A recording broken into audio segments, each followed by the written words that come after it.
Welcome back friends, welcome to our study channel move on study. तो friends, आज मैं आप लोगों के सामने रेलवे एएलपी सीबीटी 2 के लिए 100 क्वेश्चन का मैं सीरीज को कंटिन्यू लेके आया हूँ, जो कि आप लोग के बीच आज हमारा सेट नंबर 16 होगा। इससे पहले देखेंगे हमारे चैनल पे कल के वीडियो में देखेंगे इलेक्ट्रिकल, जो कि आप लोग का ट्रेड का पेपर होने वाला, उसमें मैं 17 सेट नंबर अपलोड कर चुका था। तो सबसे पहले कहते हैं फ्रेंड्स, शोर मत कर अभी गमों की रात है, शोर मत कर गमों की रात है, धजिया उड़ा देंगे बस कुछ दिनों की बात है। तो चलिए आज का क्लास को स्टार्ट करते हैं। First of all question is now. तो देखिए पहला क्वेश्चन आप लोग लिख रहा है, इसका प्रयोग 0 डिग्री से 180 डिग्री या 360 डिग्री के कोण को मापने के लिए करते हैं।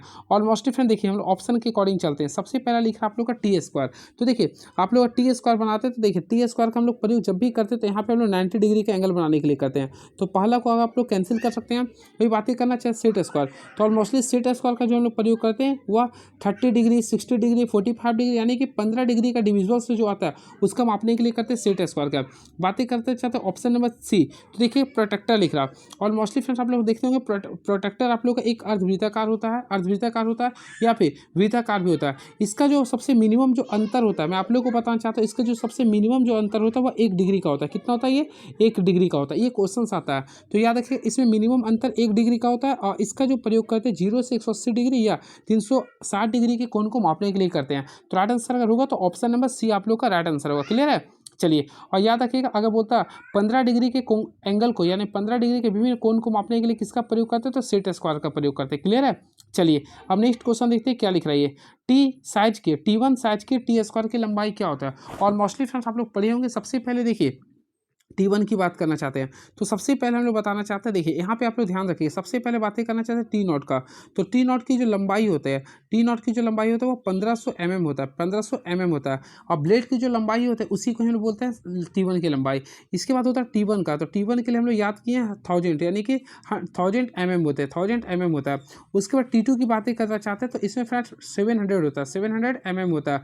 उसी प्रकार बातें करना चाहते हैं T3 का, तो इसमें हम लोग यूज करते हैं 500 mm का यूज करते हैं, 500 mm का यूज करते हैं। क्लियर है? तो आप लोग यहाँ पे क्वेश्चन देखिएगा तो T1 के लिए बोल रहा, तो ऑलमोस्टली फिर T1 के लिए क्या लिखिएगा 1000 mm। तो ऑप्शन के अकॉर्डिंग जाते हैं, तो ऑप्शन नंबर बी को काफ़ी अच्छे से क्लिक कर दीजिए। क्लियर है? बातें करना चाहते हैं 1500 का, ऑलमोस्टली 1500 का यूज करते हैं टी नॉट के लिए, और वही 700 का प्रयोग करते हैं T2 के लिए, और वही 500 का प्रयोग करते हैं T3 के लिए। इस चीज़ को आप लोग याद रखिएगा। क्लियर है? चलिए, and very next question is now. इस उपकरण का प्रयोग निर्धारित लंबाई तथा रेखाओं को मिटाने के लिए करते हैं। तो फ्रेंड ऑप्शन के अकॉर्डिंग मैं आप लोगों को बताना चाहता हूँ इरेजिंग शील्ड। देखिए इरेज यानी होता है ये मिटाना, तो इरेजिंग शील्ड का प्रयोग हम लोग क्या करते हैं, किसी निर्धारित लंबाई तक की रेखाओं को मिटाने के लिए प्रयोग करते हैं। तो ऑप्शन नंबर जाएगा तो ऑप्शन नंबर 3 को क्लिक कर सकते हैं। क्लियर है? चलिए, सबसे इंपॉर्टेंट था आप लोगों को क्वेश्चन जो मैं बता दिया हूँ। चलिए वेरी नेक्स्ट क्वेश्चन। अब आप लोग का जमलिंग क्वेश्चन देखिएगा, काफ़ी अच्छे से आप लोग कीजिए। आप लोग का प्रिपरेशन का रेफरेंस, तो एक वीडियो हमेशा इस चीज़ को देख लीजिएगा ना, तो आप लोग का दोनों पार्ट तैयारी हो जाएगा। देखिए आप लोग का ब्लड रिलेशन का क्वेश्चन है, काफ़ी अच्छा है। सबसे पहले हम लोग यहाँ पे देखेंगे क्रॉस का अर्थ लिख रहा है आप लोग का ए बी का भाई है। देखिए मैं आप लोग देख लीजिए, सबसे पहले आप लोग का जो क्वेश्चन उसके अकॉर्डिंग देखिए आप लोग को ये रिलेशन निकालना। क्लियर है? यूजिंग ए क्रॉस बी, तो ए क्रॉस बी बोला ए बी का भाई। सबसे पहले फिर देखिए पी क्रॉस क्यू है, तो देखिए हम लोग यहाँ पे पी मान लें, अब इसके साथ साथ क्यू, तो लिख रहा है क्रॉस का अर्थ लिख रहा है ए बी का भाई, यानी पी जो आप लोग का भाई है, किसका भाई है, तो क्यू का। तो ऑलमोस्टली हम लोग यहाँ पे भाई कर दिए। क्लियर है? फिर बोल रहा यहाँ पे देखिए डिवाइड का सिंबल है, तो डिवाइड के देखिएगा, थोड़ा सा फोकस कीजिएगा आप लोग सिंबल के अकॉर्डिंग। देखिए यहाँ पे डिवाइड था ना, सबसे पहले पी के लिए हम लोग कर दिए क्यू से, तो पी और क्यू का रिलेशन बोल रहा है क्रॉस में। देखिए ए बी का भाई यानी पी जो आप लोग का क्यू का भाई है, यानी दोनों भाई है ये। फिर एक डिवाइड के लिए, तो ऑलमोस्टली भागा में लिख रहा है ए बी की पत्नी है, यानी क्यू जो है, क्यू जो आप लोग का बी की पत्नी है, तो हम लोग सॉरी क्यू जो आप लोग का एच की पत्नी है, तो हम लोग क्यू को पत्नी मान यानी गर्ल्स हो गया, तो ये क्या एच क्या हो गया आप लोग का पति हो गया, तो इसको हम लोग प्लस मान लिए। क्लियर है? फिर देखिए एच के बाद आप लोग का प्लस लिख ला, ऑलमोस्टली प्लस के लिए लिख रहा है ए बी का पिता है, यानी एच जो है फ्रेंड्स वह डी का पिता हो गया, यानी एच जो आप लोग का डी का पिता हो गया। फिर माइनस लिख रहा, तो माइनस का आप लोग के सामने लिख रहा है ए बी की बहन, यानी डी जो आप लोग का बी की बहन है, तो ये हम लोग माइनस कर दिए। क्लियर है? फिर प्लस लिख रहा, ऑलमोस्टली लिखा ए बी का पिता है, यानी कि बी जो है आप लोग का, बी जो है फ्रेंड्स वह आप लोग का यानी कि एम का पिता है, तो ये पिताजी कर दिया, यानी ये जनरेशन में आ रहा। अब क्वेश्चन के अकॉर्डिंग हम लोग देखते हैं क्वेश्चन क्या लिख रहा, क्यू का एम से क्या रिलेशन है। तो ये क्यू है और फ्रेंड्स आप लोग का एम ये है। तो ये दोनों के बीच रिलेशन निकालना है। फर्स्ट ऑफ ऑल देखिए ऑप्शन के अकॉर्डिंग चलेंगे। तो देखिए पिता की माँ, तो ऑलमोस्टली देख सकते हैं ये आप लोग का, यानी कि इसका बी पिता था और इसकी पत्नी है। तो पिता की देखिए पिता के पिता और ये माँ है, तो ऑलमोस्टली आप लोग पिता की माँ कर सकते हैं। तो राइट आंसर जाए तो पिता की माँ, यानी कि ये दादी थी। क्या थी ये? दादी थी। तो ऑलरेडी आप लोग ऑप्शन नंबर ए को काफ़ी अच्छे से क्लिक कर सकते हैं। And next question is now. तो फ्रेंड्स हम लोग नेक्स्ट क्वेश्चन देखते हैं क्या लिख रहा है ये। तो नेक्स्ट क्वेश्चन आप लोग का रीजनिंग का क्वेश्चन है और ये आप लोग का सीरीज का क्वेश्चन है। तो हम लोग देखेंगे क्या लिख रहा है, ए डी, फिर लिख रहा है जी जे। तो ऑलमोस्टली देखिए ए आप लोग को 1 में होता है, डी 4 में होता है, जी 7 में होता है, फिर एच जे होता है 10 में। ऑलमोस्टली देखिए 3 3 का इंक्रीज कर रहा है। तो जे 10, 10 में 3 जोड़ेंगे तो आपका एम आएगा जो कि 13 में आता है। फिर क्यू आता है 17 में, 17 3 20 3 23 3 26, 26 में 3 जोड़ेंगे तो सी आएगा। फिर देखिए एम होता है 13 3 16 3 19 3 22, 22 3 25। ऑलमोस्टली 25 में क्या होता है? तो फ्रेंड वाई होता है। तो एम सी वाई, जो कि ऑप्शन नंबर ए को क्लिक कर दीजिएगा। एक निश्चित कुल भाषा में विंटर को 595259 लिखा जाता है और ऑटम को 132345 लिया जाता है। तो उसी प्रकार स्प्रिंग को क्या लिखेंगे?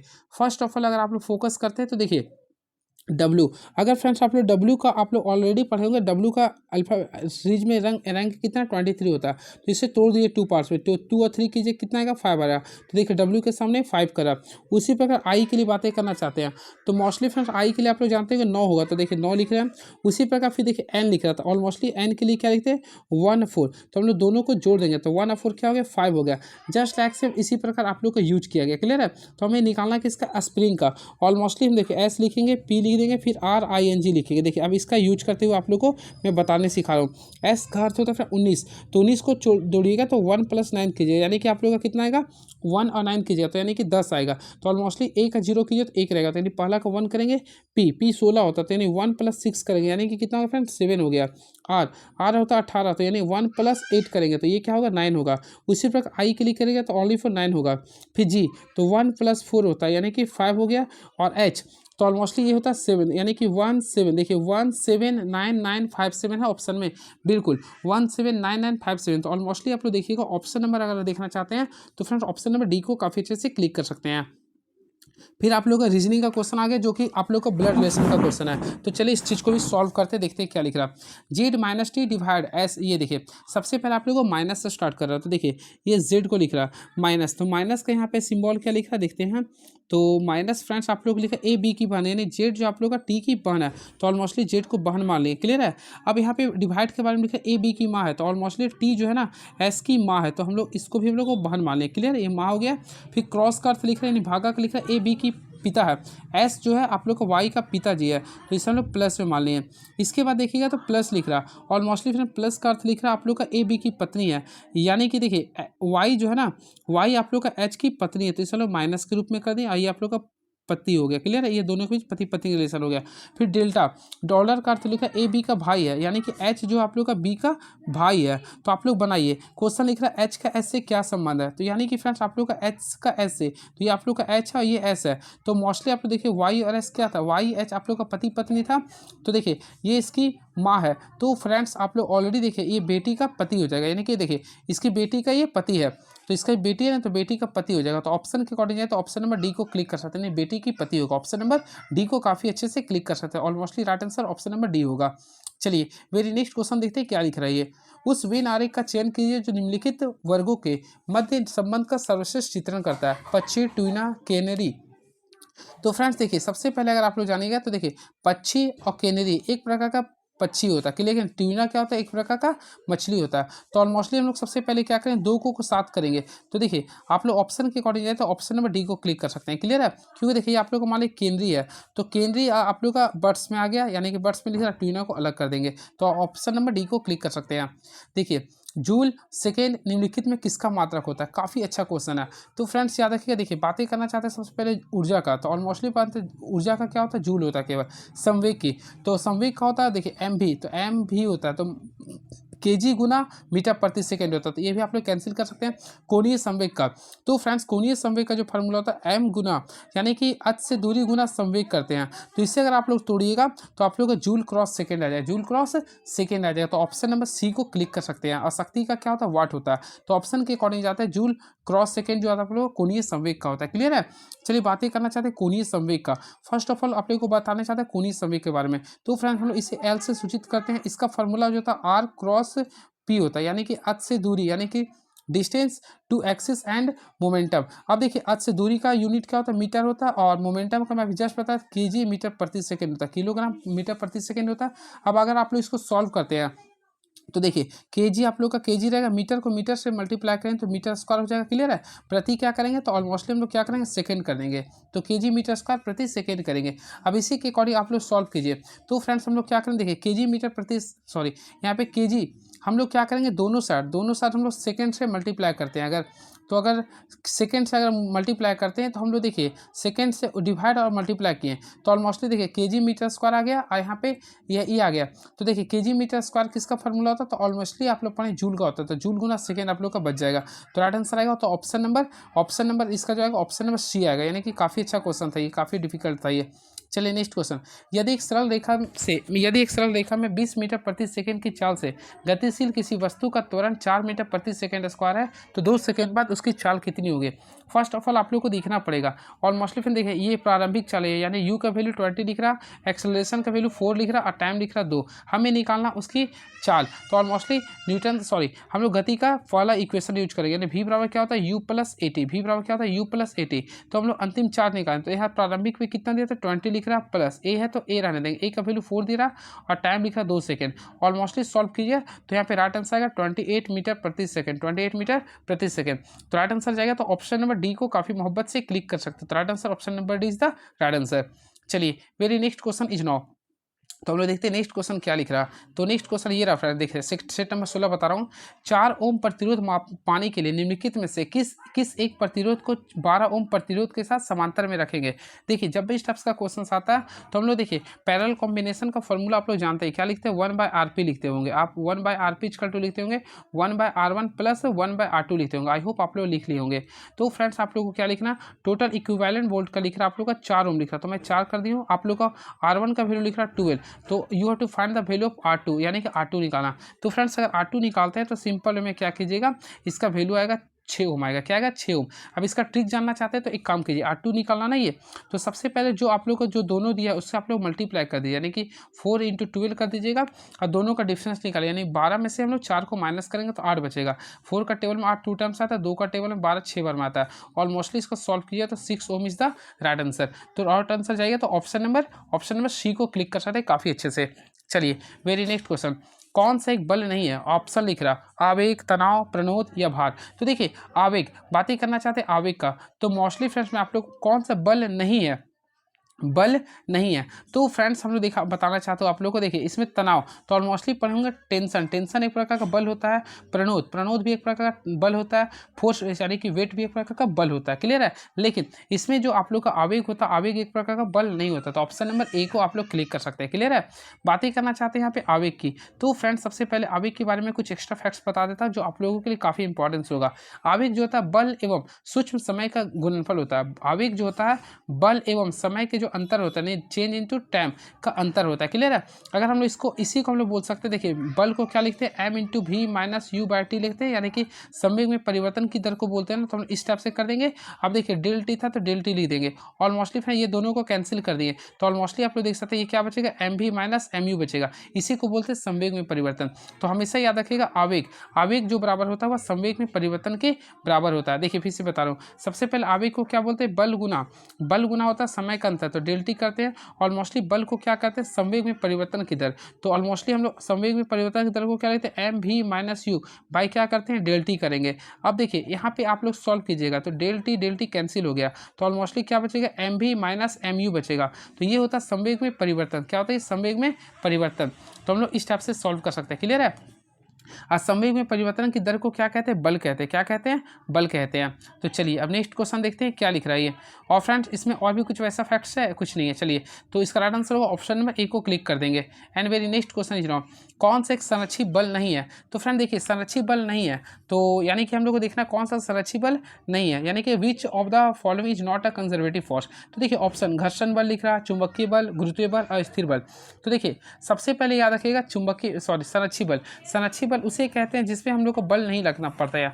तो ऑप्शन के अकॉर्डिंग देखिए तो घर्षण बल, तो राइट आंसर होगा घर्षण बल। घर्षण बल का एक प्रकार का कंजर्वेटिव फोर्स नहीं है, क्योंकि ये हम लोग को किसी ना किसी चीज़ पे लगाना अपने आप ये लगता है। क्लियर है, तो राइट आंसर होगा घर्षण बल। तो ऑप्शन नंबर ए को क्लिक कर सकते हैं। वही बातें करना चाहते हैं हम लोग चुंबकीय बल, गुरुत्वीय बल और स्थिर विद्युत बल का। तो ऑलमोस्टली ये जो तीनों होते हैं आप लोग एक संरक्षी बल होते हैं। क्लियर है, और घर्षण बल कैसा, तो एक प्रकार का असंरक्षी बल है। कैसा, ये असंरक्षी बल यानी कि नॉन कंजर्वेटिव फोर्स है। क्लियर है, अब इसमें और भी वैसा कुछ क्वेश्चन देखिए, याद रखिए घर्षण की दिशा, घर्षण की जो दिशा होती है हमेशा कार्य के ऋणात्मक होती है। ये भी क्वेश्चन पूछा था, घर्षण का जो दिशा होता है हमेशा कार्य के ऋणात्मक होती है, यानी कि हमेशा उसके ऋणात्मक होती है। इस चीज़ को याद रखिएगा।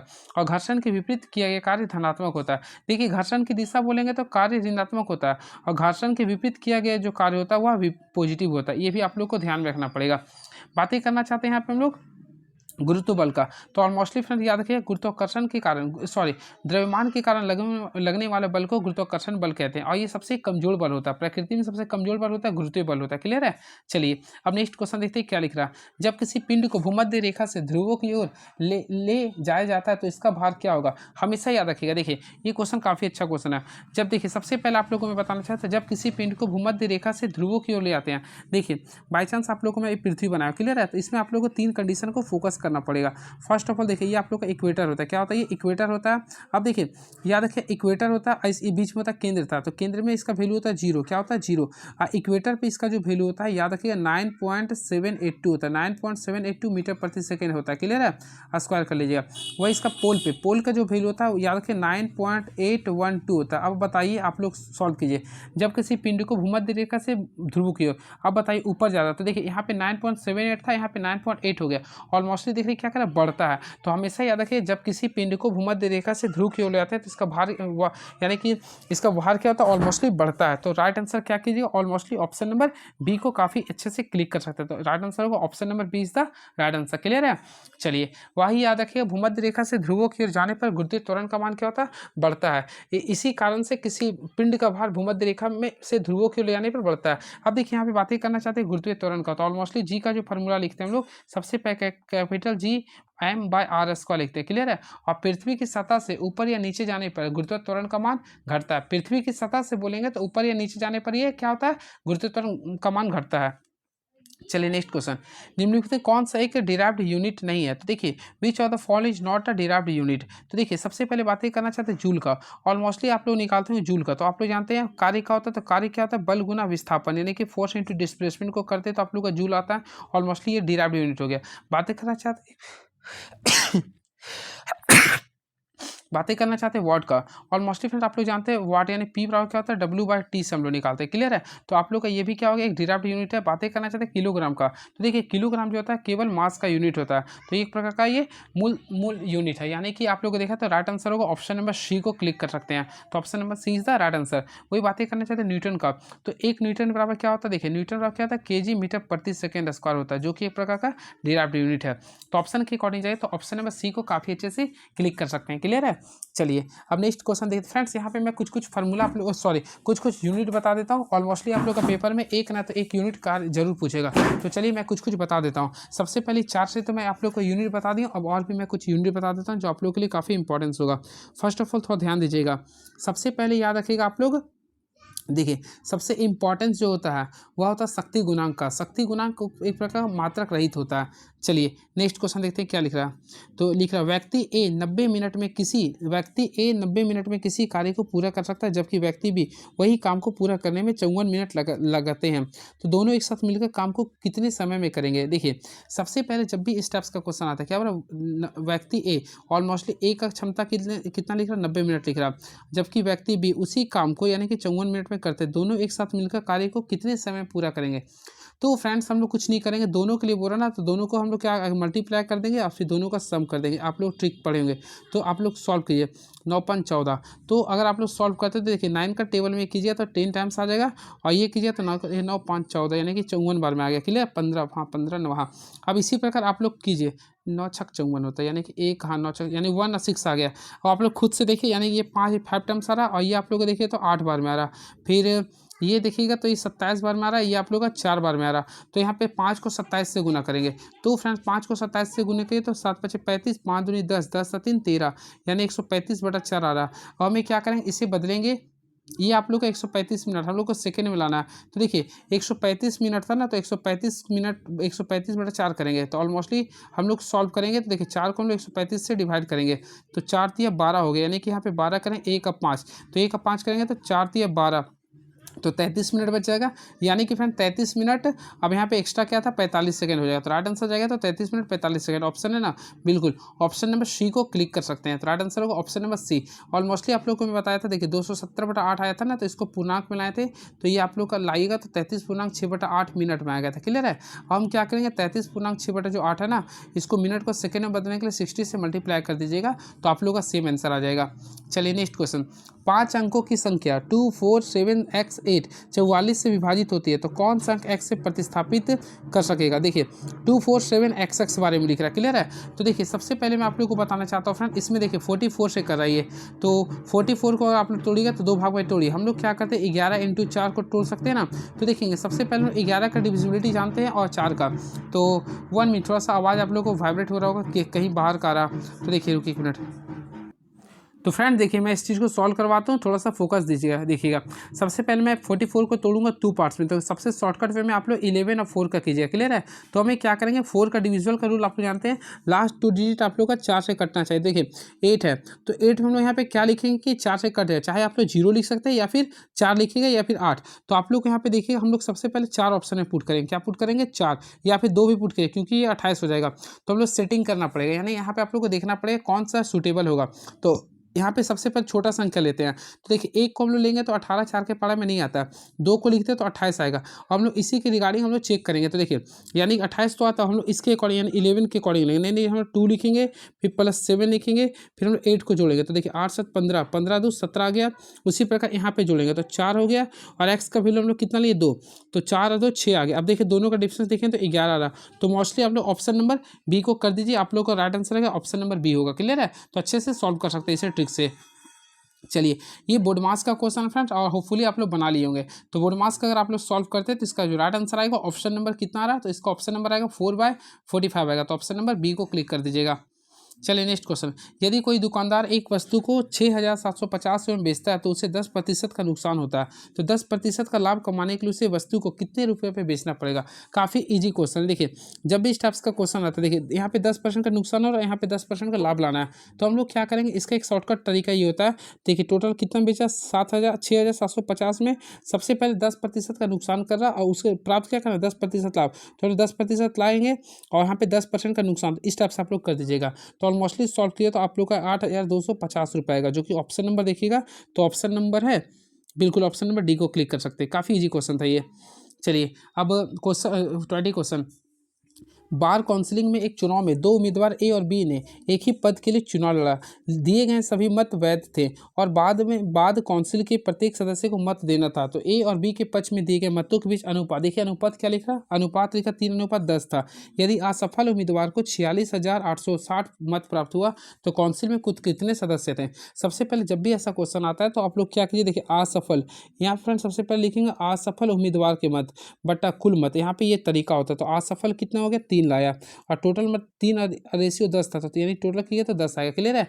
और हम लोग क्या करेंगे, देखिए असफल के लिए टोटल अगर आप लोग वैल्यू देखेंगे तो लिख रहा है आप लोग का 4 यानी 46,860 मत था। क्लियर है। यानी असफल उम्मीदवार को हुआ था। और हम लोग इसी यहाँ पे कुल मत आप लोग को पता नहीं था, कुल मत को x मान लीजिए, बाय रेशियो में 3/13 करेंगे। ऑलमोस्टली इसे सॉल्व कीजिए तो यानी x का वैल्यू निकालिएगा तो 20,000, देखिए इस टाइप से आप लोग निकाल सकते हैं, 2,03,060 आंसर आएगा। तो ये फार्मूला को यूज कीजिए, इस टाइप से प्रोसेस से यूज करके ऑप्शन नंबर ए को क्लिक कर सकते हैं। Next question. यह एक प्रकार का सेंटर लाइन है जिसके पहले व आखिरी लंबे डैश मोटे रखे जाते हैं। तो फ्रेंड्स याद रखिएगा हमेशा, देखिए सेंटर लाइन, तो ऑलमोस्टली सेंटर लाइन आप लोग का एक प्रकार का पहले व आखिरी डैश लाइन नहीं होते हैं। डिटो लाइन में कटिंग प्लेन लाइन, तो राइट आंसर होगा कटिंग प्लेन लाइन, याद रखिएगा। तो ऑप्शन नंबर सॉरी 21 इसमें, हाँ। तो याद रखिए कटिंग प्लेन लाइन के दोनों सिरों पर मोटे लंबे डैश लगाते हैं, ऑलमोस्टली आप लोग देखे भी होंगे। तो राइट आंसर होगा ऑप्शन नंबर सी को क्लिक करेंगे, यानी कि ध्यान से सुनिएगा, कटिंग प्लेन लाइन के दोनों सिरों पर मोटे लंबे डैश लगाए जाते हैं। इस लाइन का प्रयोग ऑब्जेक्ट के सेक्शन की स्थिति को दर्शाने के लिए करते हैं। क्लियर है? चलिए एंड वेरी नेक्स्ट क्वेश्चन हम लोग देखते हैं 22 नंबर क्वेश्चन क्या है ये। देखिए निम्न में से समांतर लाइनों की पहचान करें। तो फ्रेंड्स हमें समांतर लाइन दिख रहा है, तो ऑप्शन तो पहला देखिएगा, ये आप लोग अगर देखिए इस टाइप से अगर कोई आता है उसे हम लोग बोलते हैं परपेंडिकुलर लाइन। सेकेंड देखिएगा, तो ऑप्शन नंबर देखिए, ऑप्शन इस वजह से इसका सी आंसर होगा। देखिए आप लोग का इस टाइप से कोई आता है तो उसे बोलते हैं समांतर लाइन, यानी कि जो कभी आपस में मिलता नहीं है, इंटरसेप्ट नहीं करता है, यानी कि समांतर लाइन उसी कहते हैं समांतर रेखा जिसमें दो लाइनों के बीच समान दूरी पर होता है। क्लियर है? और इसका लाइन बढ़ाने पर भी आपस में कभी मिलता नहीं है, और दो लाइनों के आपस में हमेशा 90 डिग्री का कोण पे बनता है, उसे बोलते हैं लंब रेखा। तो ये right answer option number C हो गया। वही बातें करना चाहते ऑप्शन नंबर डी का, तो ये प्रकार का ये वक्र रेखा, और वक्र रेखा कभी भी आपस में सीधी नहीं होती है, तो ऑप्शन नंबर सी को क्लिक कर दीजिएगा।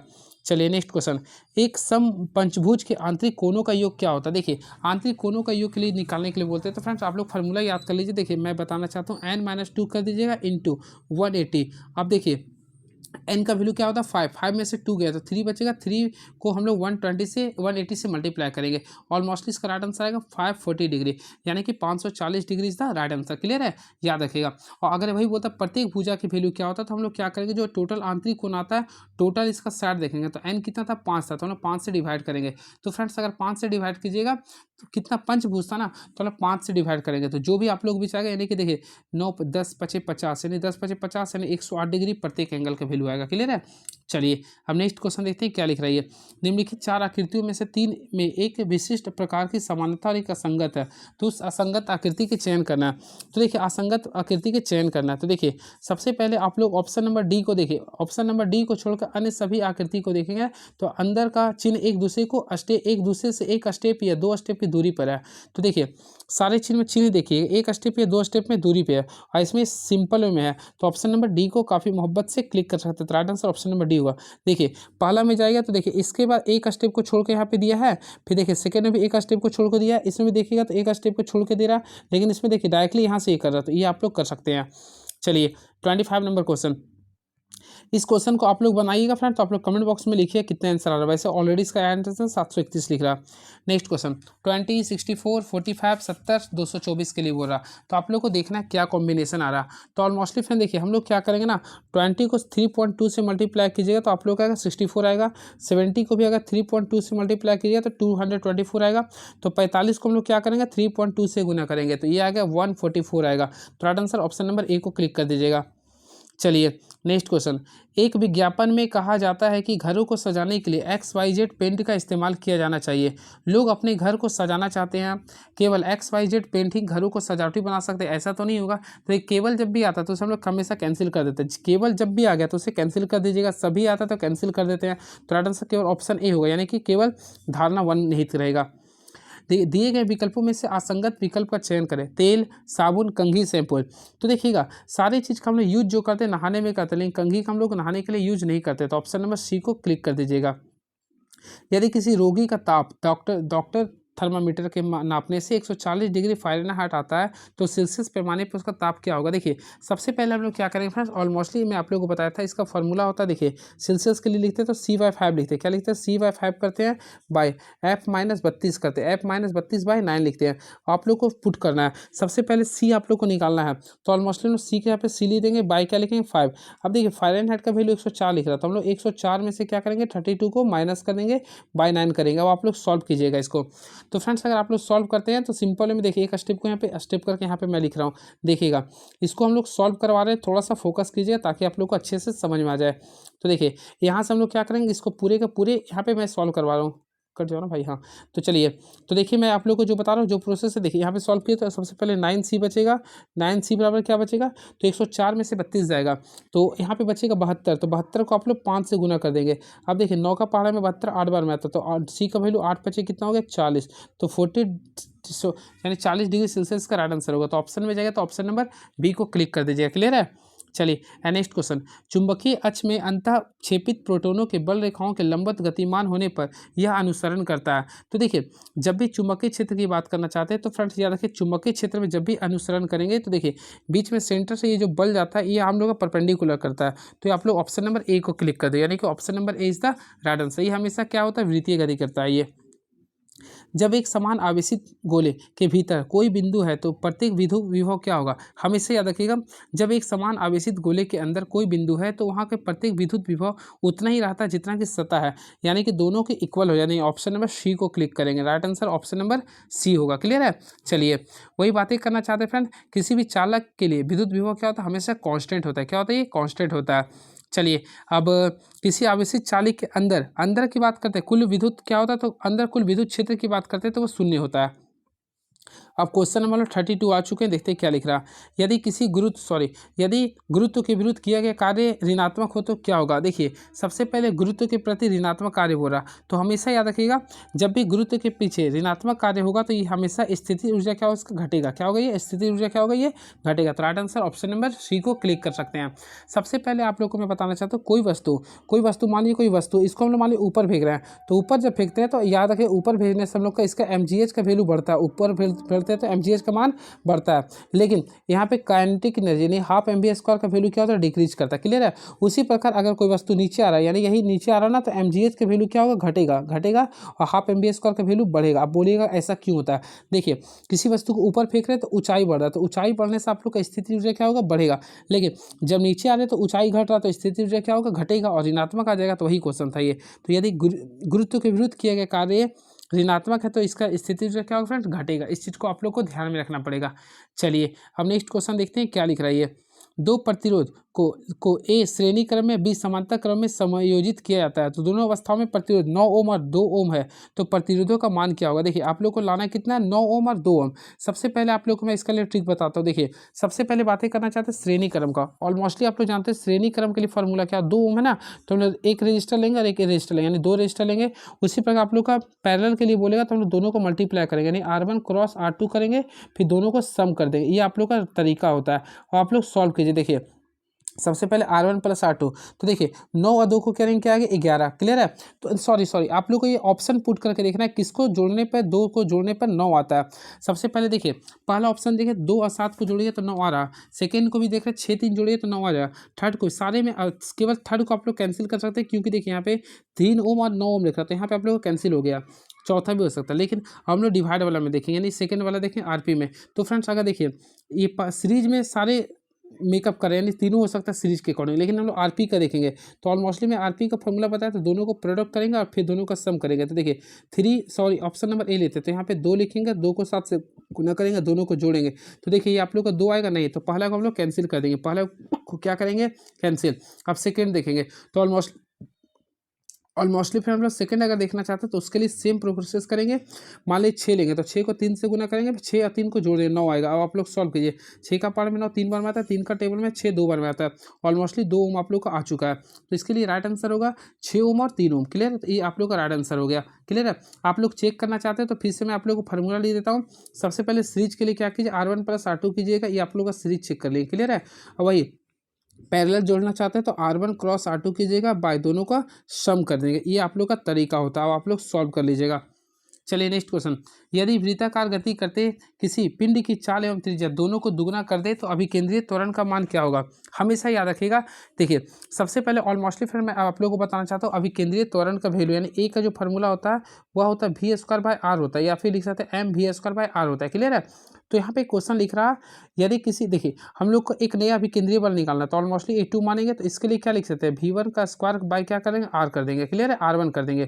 तो हम लोग यहाँ से आप लोग क्वेश्चन लिख रहा है, यदि वृत्ताकार गति करते हुए किसी पिंड की चाल एवं त्रिज्या दोनों को दुगना करते हैं, यानी v को भी क्या करेंगे 2v कर देंगे और r को भी क्या करेंगे 2r कर देंगे। तो हम लोग आप लोग को समझाता हूँ, देखिएगा। सबसे पहले A2 के बारे में बात करें, सबसे पहले यहाँ पे क्या था v, तो v को दुगना कर दें, यानी कि 2v का होल स्क्वायर कर देंगे। उसी प्रकार r को भी हम लोग क्या करें दुगना करें, यानी 2r रहेगा। आप लोग सॉल्व कीजिएगा तो इसको आ जाएगा 4v² बाय क्या आएगा 2r। ऑलमोस्टली क्या काटिए तो क्या बचेगा आप लोग के सामने 2v² बचेगा। क्लियर है। और मोस्टली देखेंगे v² जो था आप लोग का फॉर्मूला देखिए, यहाँ पे आप लोग का इक्वेशन क्या है, 2 आ गया, फिर आप लोग का वैल्यू है v² है। क्लियर है।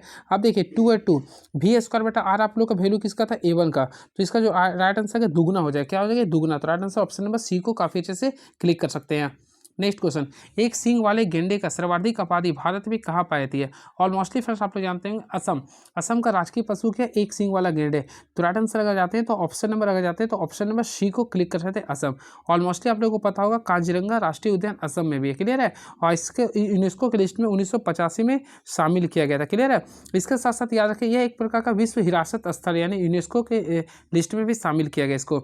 चलिए नेक्स्ट क्वेश्चन, ए और बी की आय का अनुपात 4:7 है, इसके व्यय का अनुपात 1:2 है। यदि उसमें प्रत्येक प्रतिमाह 48 रुपये बचाते तो बी की आय कितनी होगी।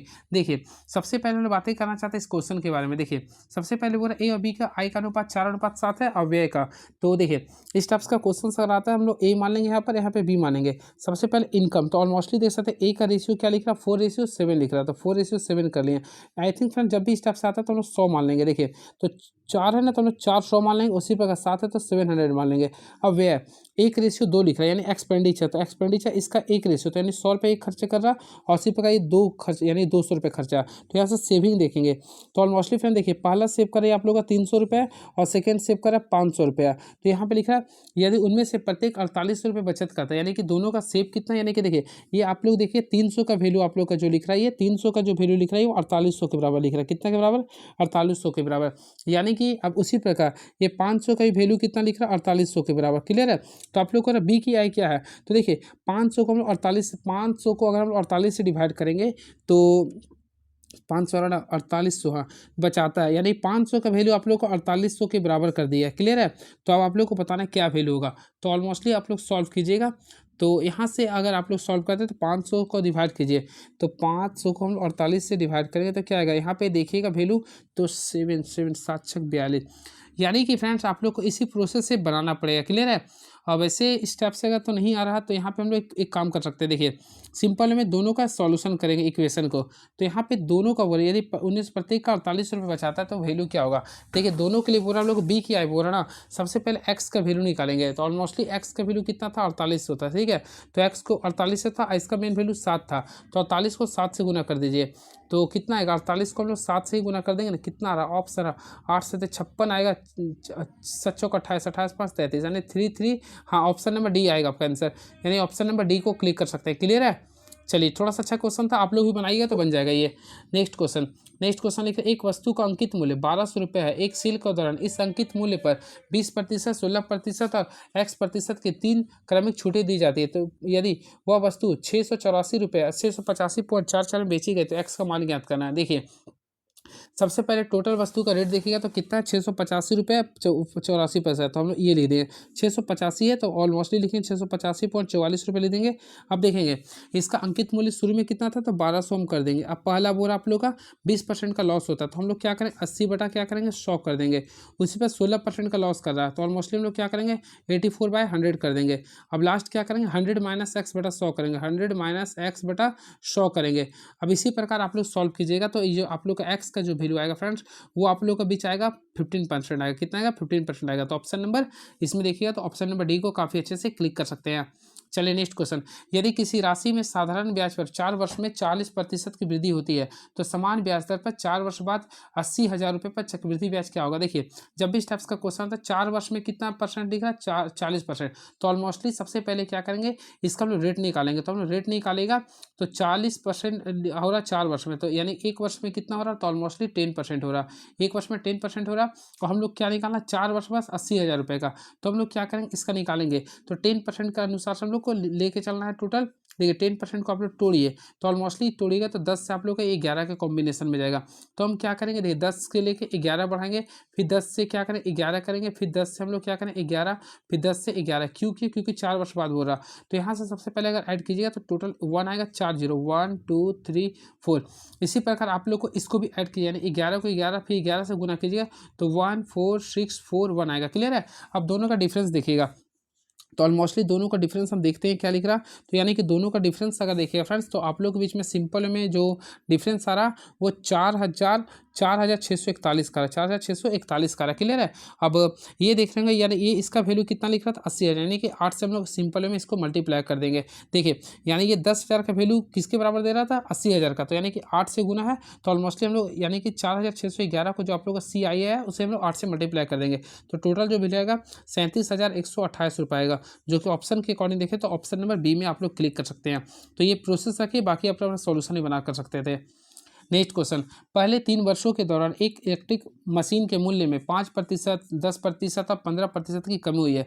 3 वर्ष बाद मशीन का मूल्य कितना होगा यदि प्रारंभ में मशीन का मूल्य 8,000 था। देखिए ये भी क्वेश्चन जस्ट लाइक सेम बनाना, आप लोगों को सबसे पहले 8,000 रखना है। क्लियर है। अब देखिए शुरू में 5% की कमी की, तो हम लोग क्या करेंगे 5% को कमी करें, 95/100 कर सकते हैं। फिर 10% की कमी यानी 90/100 कर सकते हैं। फिर लिख रहा 15% की कमी यानी 85/100 कर सकते हैं। अगर आप लोग सॉल्व करते हैं तो इससे वैल्यू आएगा 5,814 रुपये, यानी ऑप्शन नंबर जाते हैं तो ऑप्शन नंबर बी को क्लिक कर दीजिएगा। चलिए नेक्स्ट क्वेश्चन, एक आयत की परिमाप का आधा 20 सेंटीमीटर यदि आयत की चौड़ाई और एक आयत के परिमाप का आधा 20 सेंटीमीटर। क्लियर। देखिएगा थोड़ा सा क्वेश्चन कॉम्प्लिकेटेड है। एक आयत की परिमाप का आधा 20 सेंटीमीटर और यदि आयत की चौड़ाई उसकी यदि आयत की लंबाई उसकी चौड़ाई से 8 सेंटीमीटर है, ठीक है, तो आयत का क्षेत्रफल ज्ञात करें। देखिए इस टाइप्स का क्वेश्चन आता है तो सबसे पहले आप लोगों को बनाना पड़ेगा। देखिए एक आयत के परिमाप का आधा, तो ऑलमोस्टली आप लोग जानते हैं आयत का परिमाप क्या होता है 2 × L + B होता है। तो इसके आयत के परिमाप का आधा यानी हाफ कर दिए, ये आप लोग का 20 लिख रहा। तो फ्रेंड देखिए यहाँ से 20 22 को काट दिए तो यहाँ पे आप लोग का L + B आ रहा, यानी L + B का वैल्यू देखिएगा तो आप लोग के बीच क्या आ रहा 20 आ रहा। यहाँ पे आप लोग को समझ में आ गया होगा, यानी L + B का वैल्यू निकाले तो 20 आ रहा। अब देखिए यहाँ पे दिख रहा यदि आयत की लंबाई उसके चौड़ाई से 8 सेंटीमीटर अधिक है, तो मान लीजिए लंबाई L है और चौड़ाई मान लीजिए B है, तो बोले यदि आयत की लंबाई उसके चौड़ाई से 8 सेंटीमीटर x है तो ये क्या होगा लंबाई x + 8 होगा। हम लोग क्या निकाले थे L + B का वैल्यू क्या निकाले थे अभी 20 निकाले थे। तो देखिए सबसे पहले क्या निकालेंगे x करेंगे, यानी लंबाई, इसका हम लोग फार्मूला जानते हैं ना L + B, तो L + B यानी लंबाई प्लस चौड़ाई का जो वैल्यू टोटल परिमाप कितना आता है 20। यहाँ से हम लोग x का वैल्यू निकालेंगे। ऑलरेडी आप लोग 2x का वैल्यू निकालेगा तो 20 में से 8 को माइनस किया तो 12 आएगा। तो यहाँ से x का वैल्यू निकालेगा तो 6 आएगा। क्या आएगा 6 आएगा। यानी कि अगर यहाँ से देखा जाए तो फ्रेंड्स x का वैल्यू यानी यहाँ पे आप लोग का 6 आ गया, फिर l का वैल्यू आ गया 8 से 14 यानी कि 14 6 आ रहा। क्लियर है। हमें इसका निकालना क्या क्षेत्रफल, तो हम सिंपल में 14 को 6 से मल्टीप्लाई करेंगे तो 84 centimetre square is the right answer. तो ऑप्शन के अकॉर्डिंग आता है तो ऑप्शन नंबर सी को काफी अच्छे से क्लिक कर सकते हैं। Option number C is the right answer.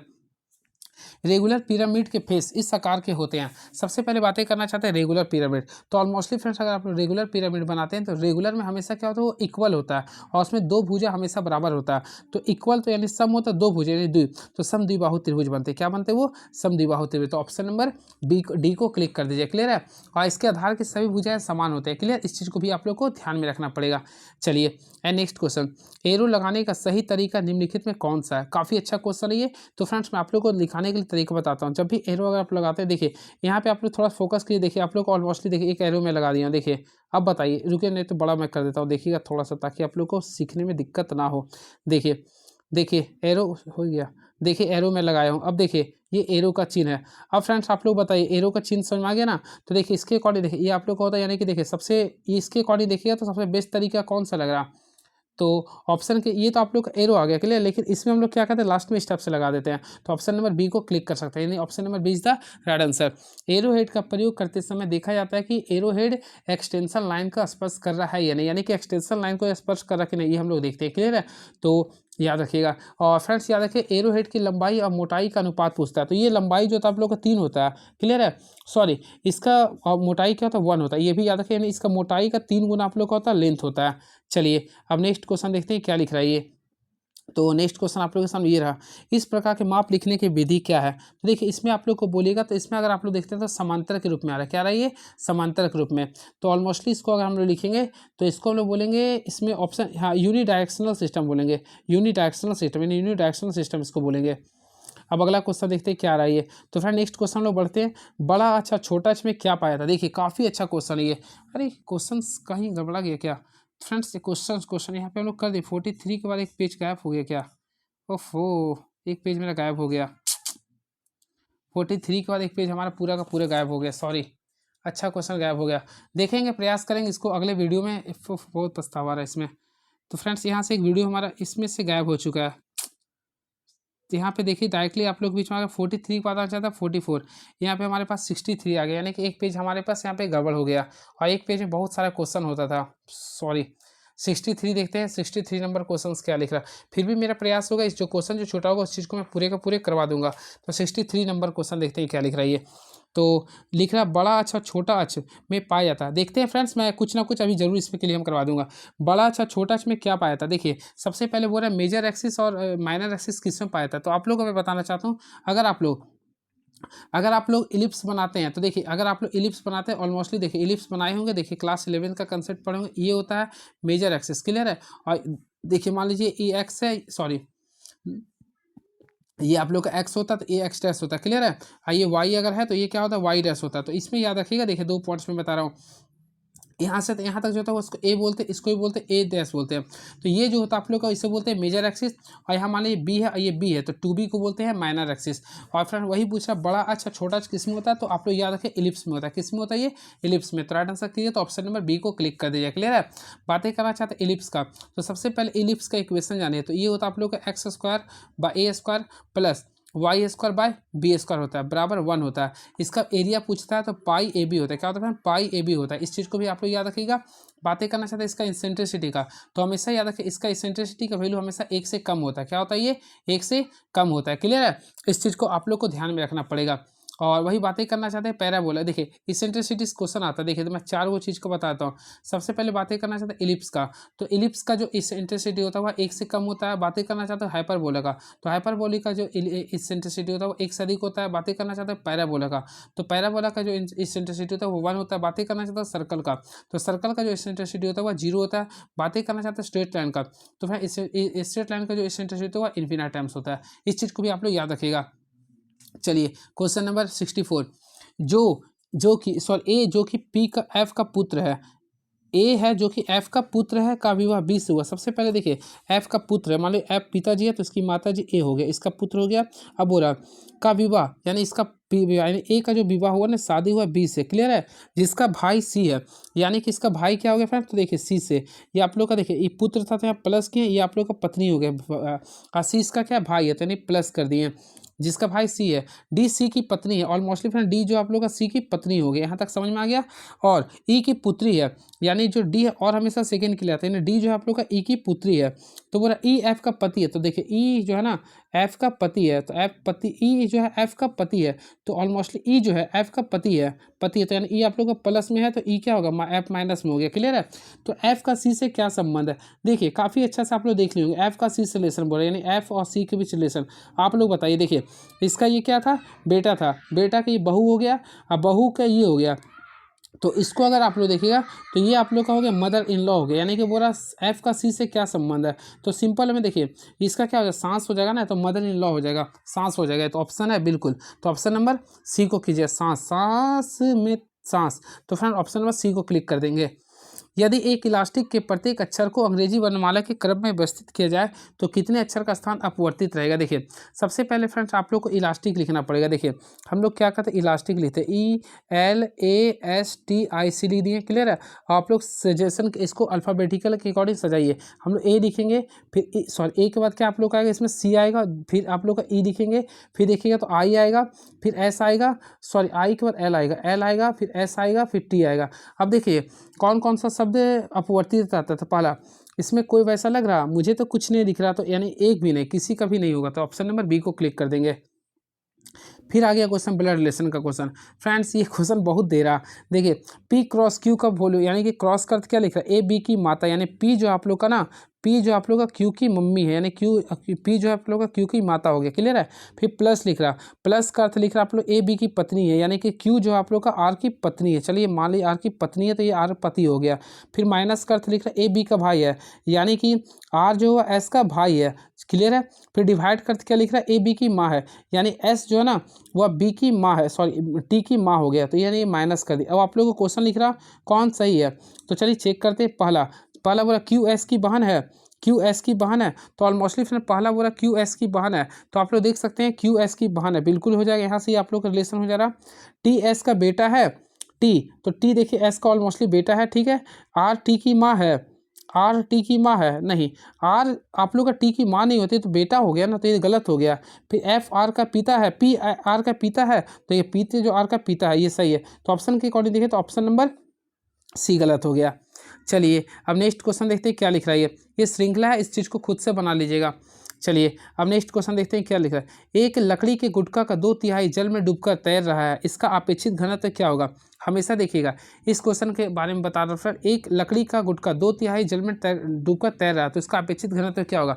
हमेशा याद रखिएगा वस्तु का अपेक्षित यानी रिलेटिव डेंसिटी निकालने के लिए वस्तु का जल में डूबे हुए भाग का आयतन बता वस्तु का कुल आयतन से डिवाइड करते हैं। तो देखिए 2/3 से था, और याद रखें किसी वस्तु का कुल आयतन हमेशा 1 होता है, तो इस टाइप से आप लोग सॉल्व कीजिएगा। तो राइट आंसर क्या आएगा 2/3 आएगा, क्या आएगा 2/3 ही आएगा। तो ऑप्शन है बिल्कुल ऑप्शन नंबर बी को क्लिक कर सकते हैं। आई होप आप लोग को क्लियर हुआ होगा। देखिएगा याद रखिएगा वस्तु का अपेक्षित घनत्व निकालने के लिए क्या करते हैं, वस्तु का जल में डूबे हुए भाग का आयतन, सबसे पहले वस्तु का जल में डूबे हुए भाग का आयतन बटा वस्तु का कुल आयतन निकालते हैं। देखिए एक लकड़ी का गुटका का 2/3 भाग जल में डूबकर तैर रहा है, तो डूबकर कितना तैर रहा है 2/3 तैर रहा है, इसका अपेक्षित घनत्व तो ऑलमोस्टली बटा डिवाइड करते हैं कुल आयतन से, तो इसका एक होता ना, एक ही होता है, तो हम लोग जल का कुल आयतन कितना तो एक होता है ना, तो इसको सॉल्व किया क्या आएगा 2/3 आएगा ना, तो राइट आंसर होगा 2/3। क्लियर है।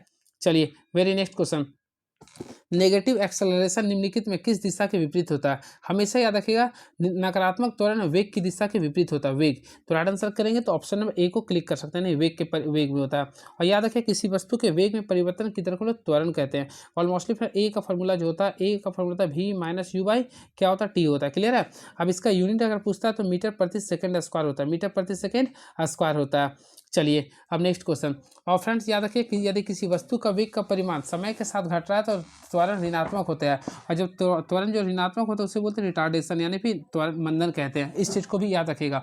अब एक समय ग्राफ की ढाल हमेशा त्वरण का मान देता है। क्लियर है। देखिए इसमें 3 कंडीशन होता है, मैं आप लोग को भी लिख देता हूँ। फर्स्ट ऑफ ऑल याद रखिए अगर भी आप लोग का भी जो आप लोग का है यू के कंपेरिजन में अधिक है तो इसे बोलेंगे त्वरित गति, इसको याद कर लीजिएगा। इसे बोलते हैं त्वरित गति में, क्या फ्रेंड ये त्वरित गति में है। उसी प्रकार आप लोग का देखिए भी और यू में कंपेरिजन कर, यू अगर ज़्यादा है, यू का वैल्यू ज़्यादा है तो याद रखिए इससे बोलते हैं मंदित गति, यानी कि ये रिटार्डेशन गति में, यानी मंदित गति बोलते हैं। वही अगर भी और यू आपस में बराबर हो तो इससे बोलते हैं शून्य गति, यानी कि कोई भी गति नहीं है। और वही बातें करना चाहते हैं, बस ये 3 गति होता है। क्लियर है। इस चीज़ को भी आप लोग याद रखिएगा। चलिए अब नेक्स्ट क्वेश्चन, तो नेक्स्ट क्वेश्चन देखते हैं क्या लिखा है। निम्नलिखित में से सर्वाधिक छोटा मात्रक कौन है।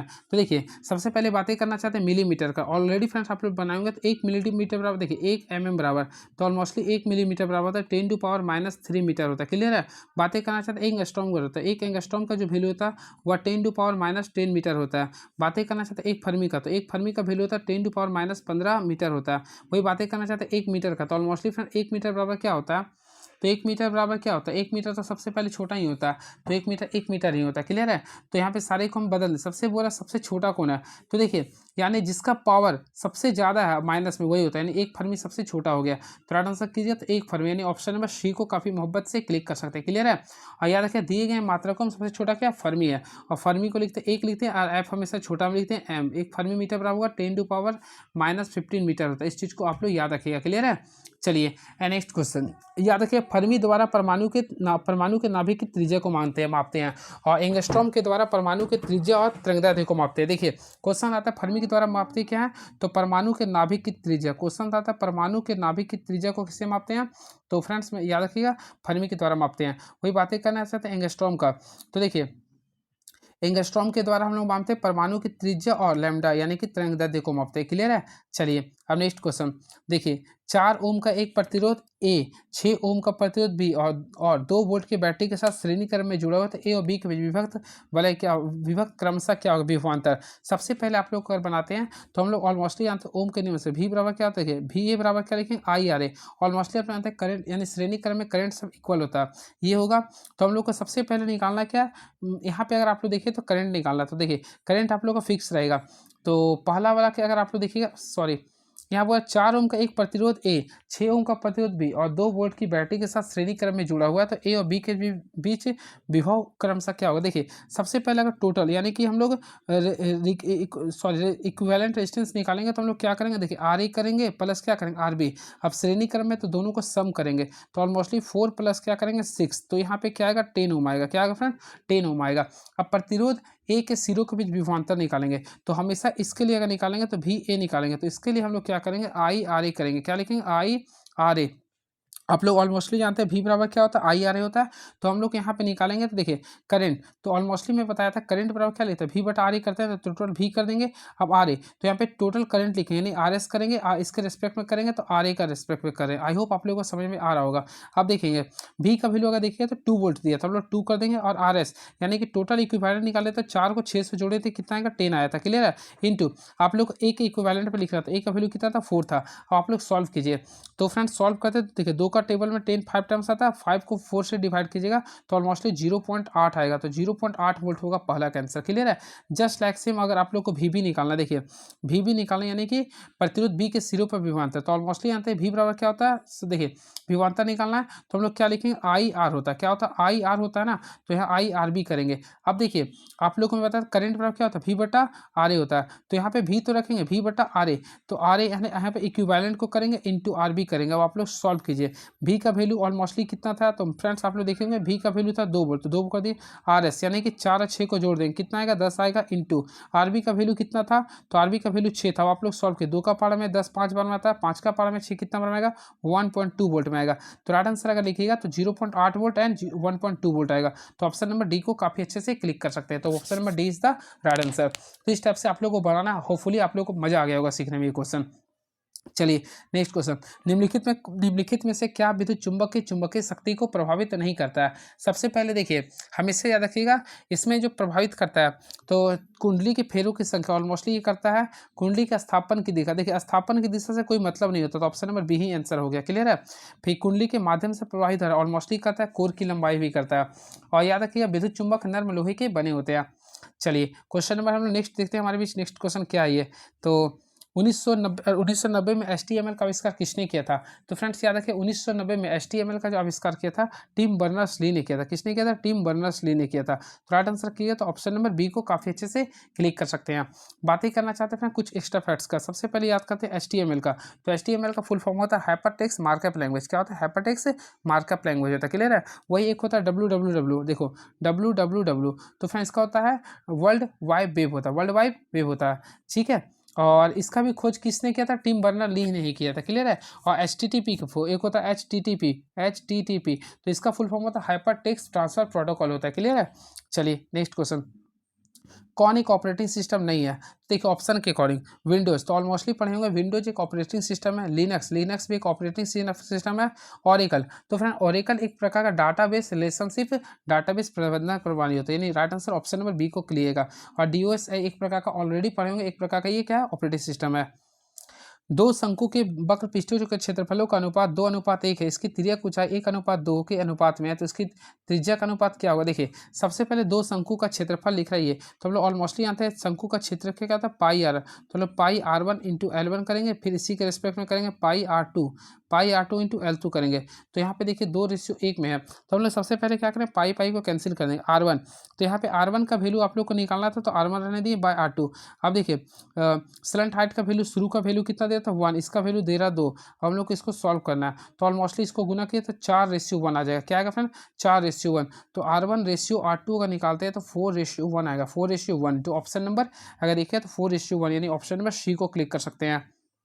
चलिए अब 78 क्वेश्चन देखिए, 78 क्वेश्चन है, अगर आप लोग इसको सॉल्व करते हैं तो फ्रेंड आप लोग 78 क्वेश्चन सॉल्व करना है, तो यानी आप लोग सिंपल वे में आप लोग सॉल्व कीजिएगा। तो देखिए इसका एलसीएम निकाले तो कितना आएगा, 10 आएगा, फिर 5 2 10, यानी कि यहाँ पे 4x आ जाएगा, फिर यहाँ पे कीजिएगा तो ऑलमोस्टली 3x आएगा, माइनस 3 2 5 2, यानी कि यहाँ पे 6x आ जाएगा, बराबर कितना है 571।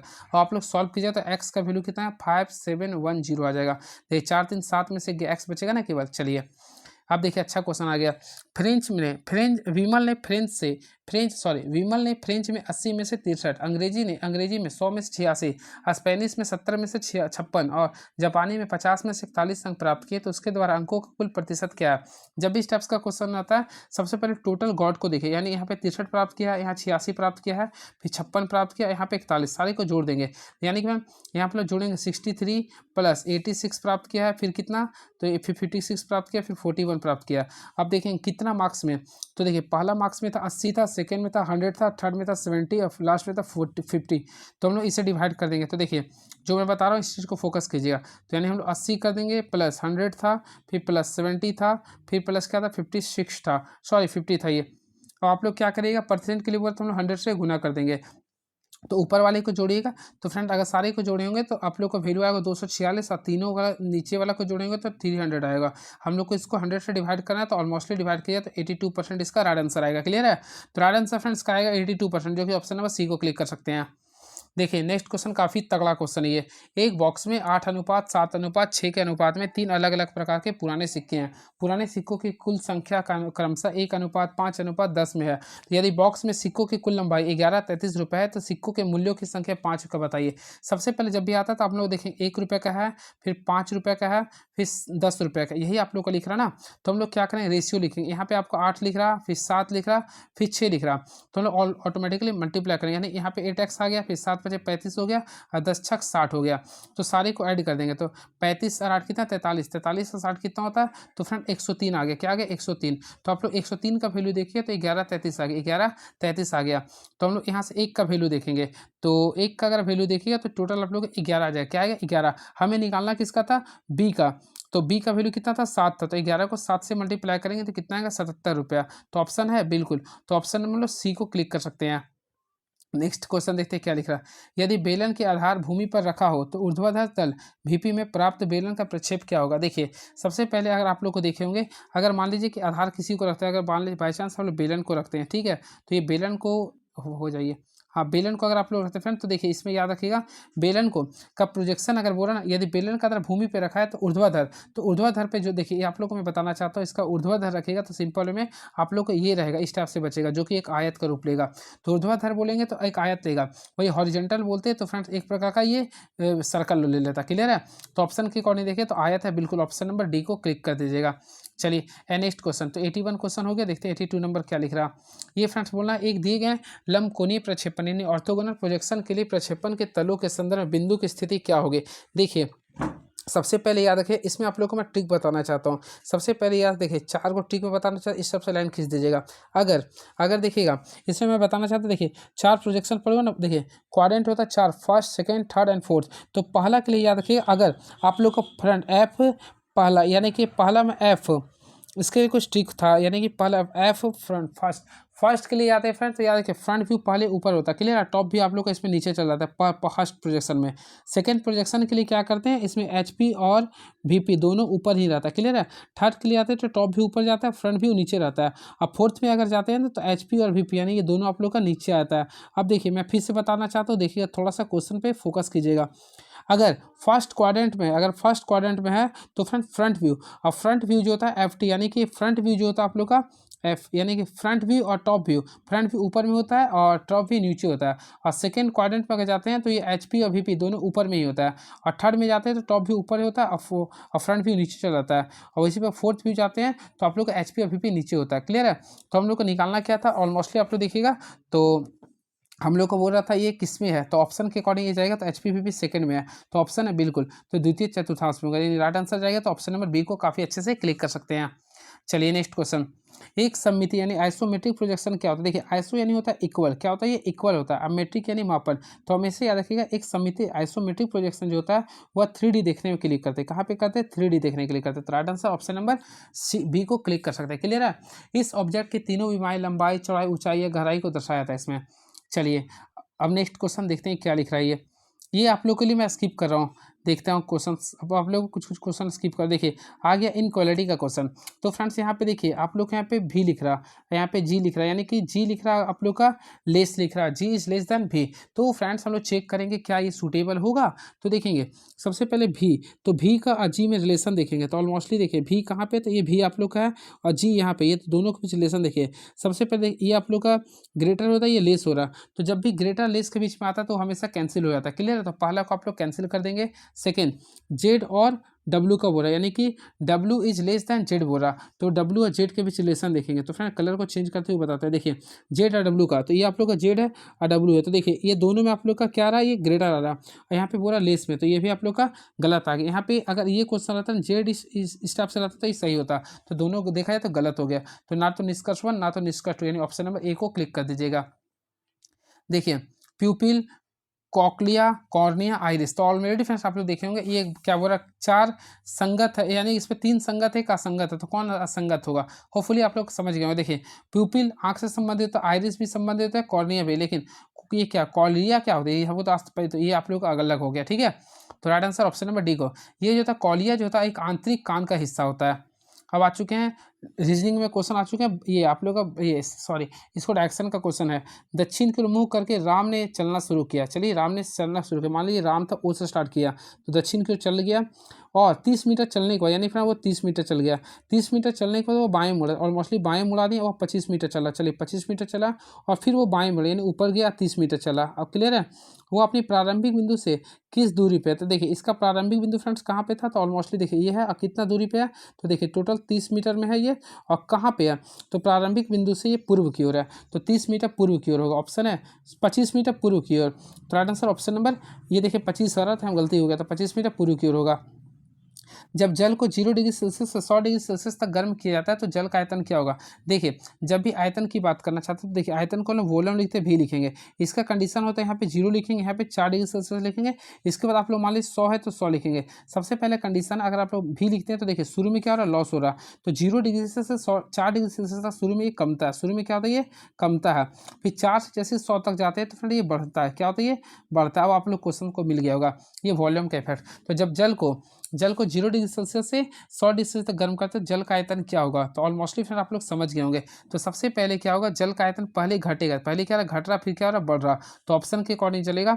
पहले ऑप्शन लिखा धीरे धीरे बढ़ेगा, कैंसिल कर दीजिए, धीरे धीरे घटेगा कैंसिल, पहले बढ़ेगा फिर घटेगा नहीं, तो right answer none of this कीजिए, यानी इनमें से कोई नहीं होगा, पहले घटेगा फिर बढ़ेगा, तो right answer option number D को क्लिक कर दीजिए। क्लियर है, याद रखिएगा जल के बर्फ में परिवर्तन होने पर आयतन बढ़ जाता है। क्लियर है, चलिए अब नेक्स्ट क्वेश्चन याद रखिए, ये कंडीशन को याद रखिए, जो भी मैं चित्र बनाया था ना इस चीज़ को याद रखिएगा, यानी 0 से अगर 4 जाता है तो शुरू में घटता है, फिर 4 से 10 या 100 जाएंगे तो ये बढ़ता है, इस चीज़ को आप लोग हमेशा के लिए याद रखिएगा।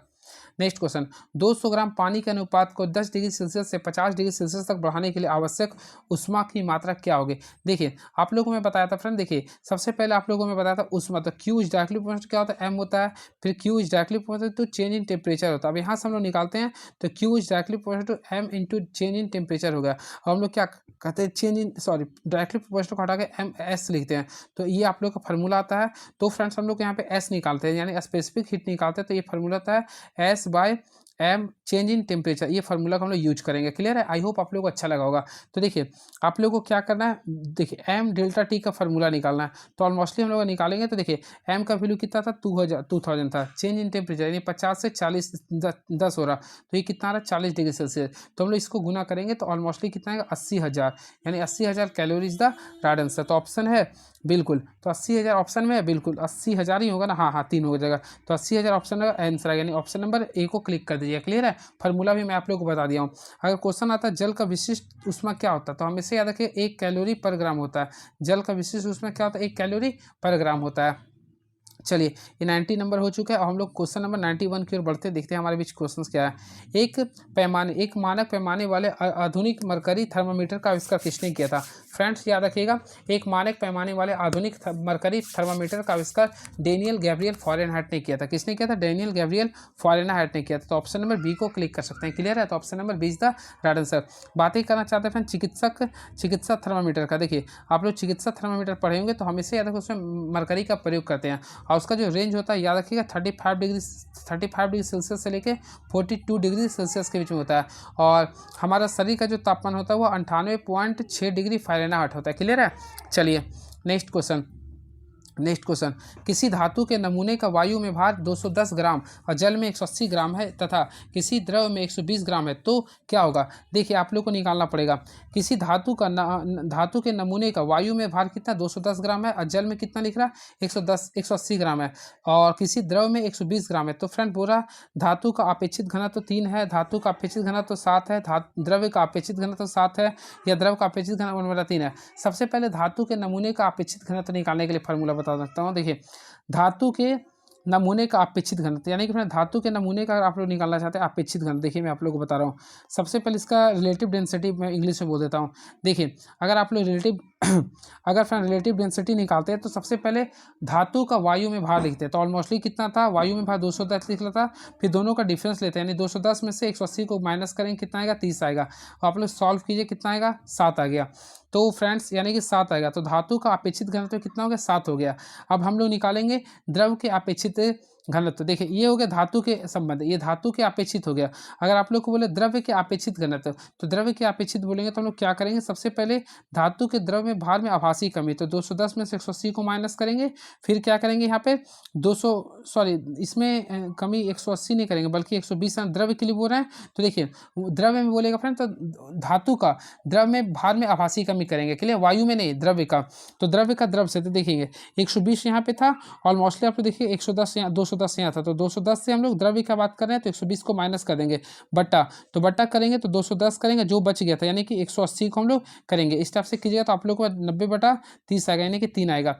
तो ऑलमोस्टली देखिए द्रव धातु का कितना था 7 था और द्रव्य का कितना था 3 लाए थे। तो ऑप्शन ए गलत है, तो राइट आंसर ऑप्शन नंबर केवल बी होगा।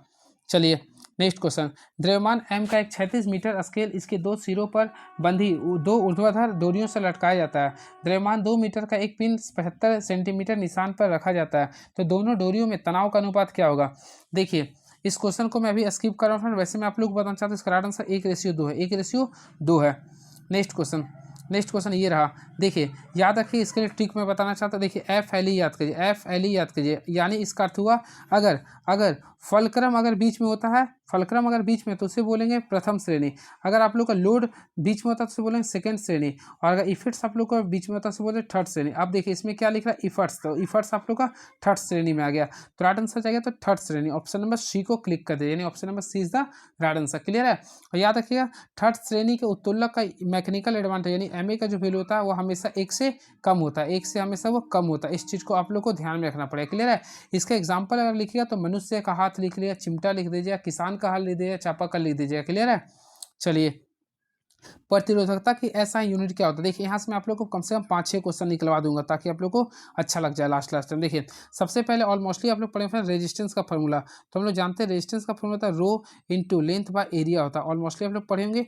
तो फ्रेंड्स हम लोग सबसे पहले बातें करना चाहते हैं रो का, तो रो का फॉर्मूला निकालिए तो क्या है कि रेजिस्टेंस इंटू एरिया कीजिएगा बाय लेंथ कीजिएगा। अब देखिए इसका यूनिट में निकालने सिखा रहा हूँ।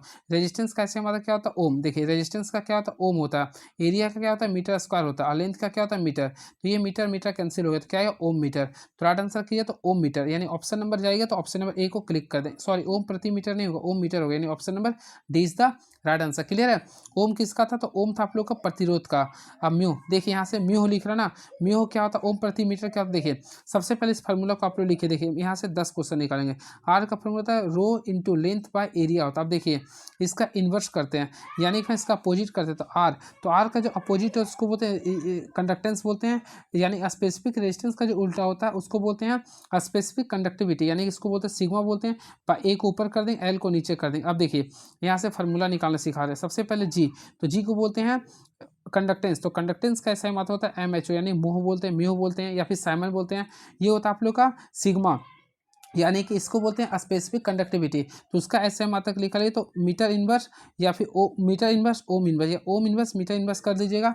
एरिया का ऑलरेडी आप लोग जानते हैं मीटर स्क्वायर होता है, लेंथ का क्या होता है मीटर, और रेजिस्टेंस का ओम होता है, कंडक्टिविटी का यानी कि ये कंडक्टिविटी का क्या होता है फ्रेंड तो इसका होता है ओम मीटर होता है। क्लियर है। चलिए नेक्स्ट क्वेश्चन दिख रहा है निम्नलिखित में से किस भिन्न का 1/7 के साथ वही अनुपात है जो 3/11 का 5/9 के साथ है। तो देखिए इसमें आप लोगों को रेशियो निकालना है, तो होपफुली अगर आप लोग बनाते हैं तो इसका राइट आंसर आएगा ए। देखिए मैं आप लोग बता रहा हूँ। सबसे पहले बोला कोई रिलेशन, मान लीजिए हम लोग P/Q को निकालना है, तो इसका बोला 1/27 के साथ, यानी 1/27 के साथ वही है जो आप लोग का 3/11 का किससे है 5/9 से। आप लोग को इसको सॉल्व करना है। चलिए सॉल्व करके देखते हैं। तो हम लोग क्या करेंगे, इसको सॉल्व करेंगे तो P/Q का अगर वैल्यू निकालेंगे तो फ्रेंड्स हम लोग क्या करेंगे, यहाँ पे 5/9 करेंगे, ऑलमोस्टली कीजिएगा, और ये दोनों को मल्टीप्लाई कर देंगे, यानी 1/27 को मल्टीप्लाई किससे करेंगे, 3/11 से। अगर आप लोग सॉल्व करते तो इसका राइट आंसर आएगा 1/55 आएगा। क्या आएगा, 1/55। तो option number D is the right answer. त्रिभुज ABC का अंतः केंद्र बिंदु O है। यदि कोण BOC 110 डिग्री है तो कोण BAC का मान क्या होगा। देखिए आप लोग को स्टेप से सॉल्व करना है। सबसे पहले स्टेप सॉल्व कीजिए तो फ्रेंड आप लोग का ये ABC है ना, तो A मान लिया हूँ, आप लोग का ये B है और आप लोग का ये C है। अब यहाँ पे देखिए BOC का वैल्यू यानी O है, तो फ्रेंड्स हम यहाँ का वैल्यू निकालना है। क्लियर है। देखिए थोड़ा सा स्किप, देखिए इसको मैं बता रहा हूँ, ध्यान से देखिएगा, बहुत अच्छा क्वेश्चन है ये। स्टेप से आप लोग को बनाना पड़ेगा। सबसे पहले A है आप लोग का, ये क्या है, A है, फिर B लिखेंगे और ये आप लोग का ये C है। हम लोग यहाँ से इसके अकॉर्डिंग चल रहे थे। यहाँ पे O है, आप लिख रहे हैं BOC का वैल्यू कितना लिख रहा है, 110 लिख रहा है। आप लोग को निकालना है BAC का। तो फ्रेंड्स मैं आप लोग को बताना चाहता हूँ इसका फार्मूला होता है। देखिए आप लोग अगर BOC का फार्मूला निकालना है ना, तो हम लोग सबसे पहले लिखते हैं एंगल A/2। क्या लिखते हैं, एंगल A/2 करते हैं प्लस 90 करते हैं, ये फार्मूला होता है। तो देखिए BOC का वैल्यू आप लोग के सामने 110 लिख रहा था, मैं लिख दिया। एंगल A का वैल्यू निकालना था तो एंगल A/2 कर देंगे, प्लस 90 करेंगे। 110 में से 90 को माइनस करेंगे तो 20 बचेगा। तो 20 का जो वैल्यू हो रहा हुआ एंगल A/2 का हो रहा, तो एंगल A का वैल्यू निकालेंगे तो 20 को 2 से मल्टीप्लाई कितना है, 40 डिग्री। तो राइट आंसर जो आएगा 40 डिग्री। तो ऑप्शन है, बिल्कुल है। तो option number D is the right answer. चलिए नेक्स्ट क्वेश्चन। ABCDE और F का माध्य 36 है। तो फ्रेंड्स इसी में लिख रहा है BDF का माध्य 28 है, तो AC का माध्य क्या होगा। देखिए सबसे पहले मैं बताने चाहता हूँ, देखिए ABCD और E और F है। देखिए E प्लस F है, इसका माध्य कितना लिख रहा, 36, यानी 1 2 3 4 5 6 है। तो 36 को 6 से गुना करेंगे कितना आएगा, 216 आ गया। फिर BDF का बोल रहा, तो BDF का यानी 3 गो का लिख रहा 28, तो 28 दिया कितना होता है, 84 होता है। तो फ्रेंड्स आप लोग को बच क्या गया, देखिए A बच गया, C बच गया, इसके साथ साथ आप लोग का E बच गया, यही 3 बच रहा ना। तो हम लोग क्या करें, 216 में से 84 को घटाएंगे तो ऑलरेडी आप लोग 132 बचेगा। तो 132 को हम लोग 3 से डिवाइड कर देंगे, तो ये आप लोग का जो बचेगा 44 बचेगा। क्या बचेगा, 44। तो राइट आंसर जो आएगा 44 आएगा, यानी ऑप्शन नंबर डी को क्लिक कर दीजिएगा। नेक्स्ट क्वेश्चन है, यदि एक बंटन का मानक विचलन 6 है तो इसके प्रसरण का मान क्या होगा। देखिए जब भी स्टेप्स का क्वेश्चन आता है हम लोग निकालना क्या, प्रसरण, यानी प्रसरण। तो फ्रेंड्स प्रसरण निकालने के लिए क्या करिएगा, जो मानक विचलन है, क्या लिखिएगा, मानक विचलन जो है ना उसका हम लोग स्क्वायर कर देंगे। क्या करें, स्क्वायर। तो देखेंगे तो इसका वैल्यू निकालेगा तो 6 का हम लोग क्या करेंगे, स्क्वायर कर देंगे, तो ऑलमोस्टली क्या होगा, 36। क्या होगा, 36। तो प्रसरण का जो फार्मूला होता है, देखिए आप लोग का प्रसरण का जो फार्मूला होता है ना, वह मानक विचलन का स्क्वायर होता है, यानी 6 का स्क्वायर कितना हो गया, 36 हो गया। चलिए निम्नलिखित में सबसे बड़ी संख्या क्या है। ऑलमोस्टली अगर आप लोग सॉल्व कीजिएगा तो इसका आप लोग देखिए सबसे पहले 7/9 को अगर तोड़िएगा ना तो आप लोग का वैल्यू आएगा 7/0.7 आएगा। ठीक है। फिर वही 6/7 को कीजिएगा तो आप लोग का 0.857 आएगा। उसी पर 22 को 5 से कीजिए तो 0.88 आएगा, 0.88 आएगा। 11 को 13 से कीजिए तो 0.846 आएगा। तो बोला सबसे बड़ी कौन सी है, तो ऑलमोस्टली देख सकते हैं आप लोग का ऑप्शन नंबर ये आएगा, यानी कि 7/किस में आ रही है, यानी 22/25 होगा। तो ऑप्शन है बिल्कुल ऑप्शन नंबर बी को क्लिक कर दे। ये आप लोग का मैं पूरा का पूरा 100 क्वेश्चन बताया हूँ। क्लियर है। अब देखिए इसमें थोड़ा सा मिस्टेक ये होगा फ्रेंड्स कि मैं कुछ क्वेश्चन इसमें स्किप कर गया था, तो उस क्वेश्चन को मैं देखता हूँ, अगर अपलोड हो गया अभी हमसे तो मैं प्रयास करूँगा उस चीज़ को अभी जस्ट में बता देने का। क्लियर है। वैसे वेट कीजिए, देखता हूँ, अगर हो गया तो काफ़ी अच्छी बात है, नहीं हुआ तो मैं नेक्स्ट वीडियो में आके बताऊँगा। देखता हूँ।